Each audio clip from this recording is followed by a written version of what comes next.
The definition of a relationship is not two people, it's the space between them. We're individuals that bring our own experiences and beliefs into a shared life where we're contributing to each other's happiness. So why do we experience disharmony, frustrations and conflict in our relationships? Hi, I'm Amanda, co-founder of Retune.Life, and we run workshops to help couples reconnect.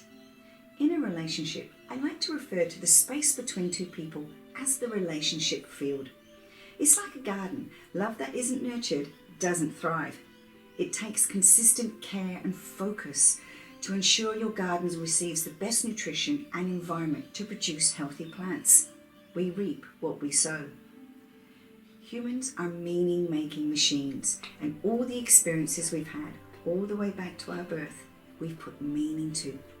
We bring our past experiences, which are stacked with meaning, into our relationships.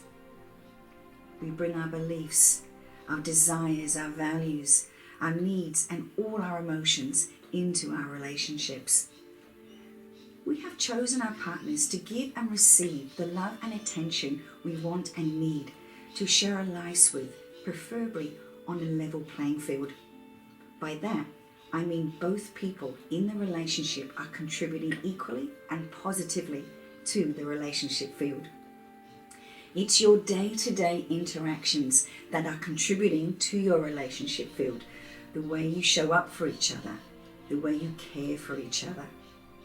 How you feel in any given day-to-day situation requires a response.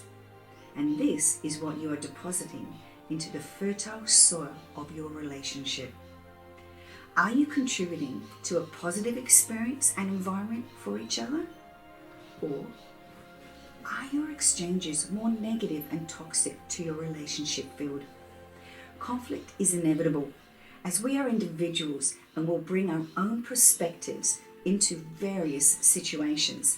It's how we navigate our differences that determines if it's going to result in combat. Are you throwing hand grenades into your garden? Are you polluting it with bickering, blaming, hurtful arguments, resentments and contempt that are not followed up with apologies for hurting each other? Or are you truly cherishing the space between, acknowledging, appreciating, expressing gratitude and nurturing that space? We can be and do anything we put our mind to. With curiosity and focus to explore possibilities, we can consciously put positive experiences into our relationship field. Research from the Gottman Institute, the world-leading authority on the science behind successful relationships, has shown that for every negative we put into the relationship field, we need 5 positives to counteract it. What's the ratio in your relationship? Having respectful communication, kindness and loving intentions towards each other is the only way to respect and cherish the relationship field, which builds and maintains emotional intimacy. How are you showing up in your relationship?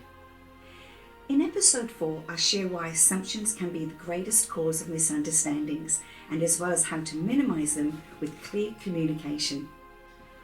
Thanks for watching, and I hope you found this helpful in understanding why the relationship field is such a great way to view and how you can navigate and contribute to the space between you.